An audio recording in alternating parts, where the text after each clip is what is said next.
What is going on, movie fans, and welcome back to my channel. Elliot back with a brand new movie review, and tonight we're discussing the new supernatural horror film by the name of Five Nights at Freddy. I know this film comes with a really big fan base based on the video games for the past decade. I've never played the games, but we'll talk about that in today's spoiler-free review. But first, I want to talk to y'all in the comments. Let me know if you are a fan of the games and if you were excited to see this new movie. But more importantly, once you've seen the film, talk about what worked, what didn't work. If you're coming from that video game perspective, do you think the film did the game justice? If you're just a casual fan and loves horror, what did you think about the scares, the performances, the story? And once you all have seen it, do you want more? Do you want sequels seen on the big screen for this franchise? Let me know in the comments below. So just to let y'all know where I'm coming from as far as this review.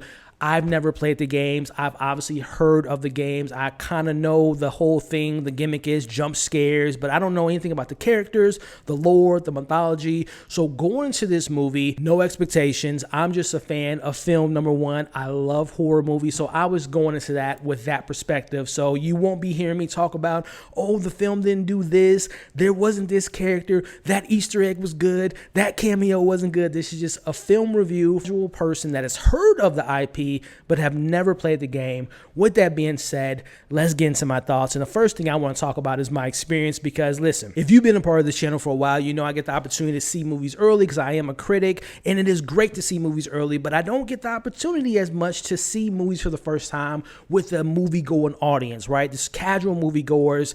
And I gotta say, man, the experience tonight was pretty fun. Like, you can tell that this was an audience that was fans of the games. There were a lot of like teenagers and of course a lot of adults that have probably played the game, but I just felt this energy, this buzz, this happiness, this excitement in the audience, and I just wanted to share that with you all because, again, I don't really get that opportunity. And again, I don't want to, this isn't a flex by any means, I'm just saying I don't get the opportunity to experience films for the first time with moviegoers, and I gotta say, these were fans that seemed to have a good time. So I'll talk about it later at the end of this review, but I believe if you're a fan of the game, if you played the game, you know the lore, you know the mythology, you're gonna have a good time with this film. But again, as a casual, someone that didn't know anything about the film, let's get into my thoughts. And I gotta say, first thing that definitely stood out to me was the production value of this film. From what I understand, this was no CGI used in creating these animatronics, and I really love whenever, whether it's horror, science fiction, superhero, comic book stuff, I love practicality because it brings this kind of grittiness.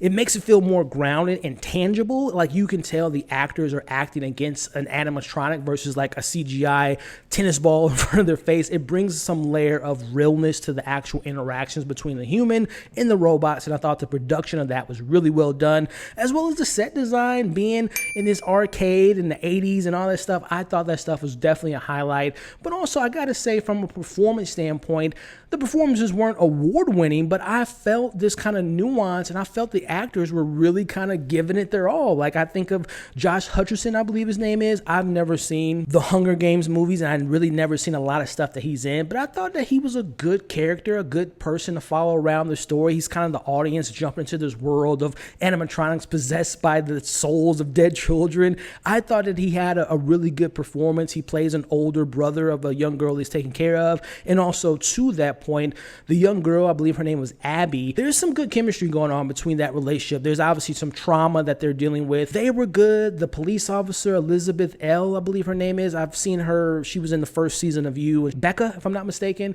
She was fine. She had a lot more to do than I was anticipating, but overall, I thought the performances were really solid, but the standout being Matthew Lillard. He's not on screen a lot, but when he is on screen, he definitely takes advantage of his limited screen time. And as a fan of a certain IP that he's attached to in the 90s, because I'm a 90s kid, let's just say he gets to kind of dig in his bag of old tricks, and I really enjoyed his screen presence on the screen. He's definitely the standout to me. Matthew was pretty great in this film. So performances were solid across the board. I gotta say, as a horror fan, grading the level of scares and horror, I'm gonna leave that towards the criticisms, but there is a kill. There are multiple kills in this film, but there is one kill that I knew this was PG-13. I knew that they were kind of going towards that younger teenage audience. So I'm like, there's not gonna be a bunch of blood and gore and, you know, disbodiments or whatnot, because I love me some gore and blood. But there was one kill that caught me by surprise. I won't say what it is and what's it all involved, but I'm like, okay, I see what y'all doing. I wish there was more of that, but I appreciate a particular kill that is in this film. Let's get into my criticism now. Again, I appreciate some of the themes that this film was trying to tackle. It's not perfect, but I attempt the effort, right? I applaud the effort, I should say. Like, the film tries to dive into childhood trauma, having regrets, living with regrets, trying to make up for your mistakes as we have this relationship between the character that we're following, his younger sister, and understanding why he's taking care of her to kind of make up for something that happened in the past. I like what they were doing there, but again, the writing and the actual story and the development and the relationships aren't the best in this film. I'm going to be honest with you all. Like, they could have fleshed things out a lot more. For example, without giving away spoilers, there's a subplot involved in this child custody. There's also some illogical things that just didn't make sense from when people go missing that no one ever decided to look for them. So there's like little detailed things that I feel like the film just completely forgot about. And really just adds unnecessary runtime to this almost 2-hour film. There's a much better hour-and-a-half version of this movie somewhere out there if they would have removed some of the unnecessary subplots. Not being a fan or not having had played the game, there's a lot of like, oh, they're reacting to that, so it must mean something towards the game, but the film doesn't really flesh out like characters, Easter eggs. This kind of flew over my head, but I feel like the film leans so much on that reliance of the audience knowing what that meant, but they didn't do much for me because they didn't really explain things. There's just a lot of stuff that they set up that they just don't really fully flesh out. And also, as I mentioned, as a fan of horror, I'm like Kylo Ren in The Last Jedi. I wanted more scares, more horror kills, more of the darkness that the story tries to tackle. Like, it tips toes around things again. I know it's PG-13, so I wasn't expecting, hereditary levels of scares, but I know the IP is so much into jump scares, and I felt the jump scares were lacking. They were so predictable. It felt like they could have leaned more into at least give me some more creative jump scares. If you're not going to be able to cut people's heads off, then make it a little bit more creative when you get to those moments. So again, before I get into my overall thoughts, let me know your thoughts in the comments below. What did you think of the film? What worked, what didn't work? And if you stuck around to this point of the video, I really want to thank you. If you haven't already, consider hitting the like button, sharing today's video, and of course consider subscribing to the channel.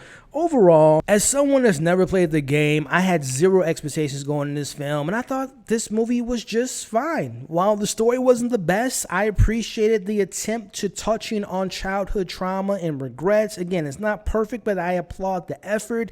There's some good laughs every now and then. There's a really one solid kill in this movie that I really enjoyed. I thought the performances were fine, with Matthew Lillard being the standout. But I also want to mention again that based on my experience with this crowd, this was like in-game levels of the reaction from the audience. So I think that people of the games will have a good time, but casuals like myself, I thought it was just an adequate enough PG-13 horror film. I'm going to give Five Nights at Freddy a 2.8 out of 5. Again, going in with zero expectations. I had a solid good time with some of the entertainment factors. I kind of like what they were getting at with the story. The performances were fine, but again, as a horror fan, not scary at all. Could have been more creative, but again, 2.8 out of 5. It's not as terrible as some of the stuff I've seen online, but it's surely not a great horror film. I will watch this 10 times more than I would The Exorcist Believer. Like, I put that way above that film. So again, 2.8 out of 5 for me, but let me know what you all thought of the film once you've seen it. What worked, what didn't work. Again, for my video game fans out there, did it do it justice? Did you have a good time? And also just share your experience when you saw this with the audience. Were people having a good time? Were people fighting in the theater? Let me know your thoughts on that in the comments below. Thank you all again for watching today's review. Just a friendly reminder to hit that like button, consider sharing, and also sharing your thoughts in the comments. And of course, consider subscribing to the channel. You all are awesome. Hope you're staying safe, and I'll catch you all on the next breakdown.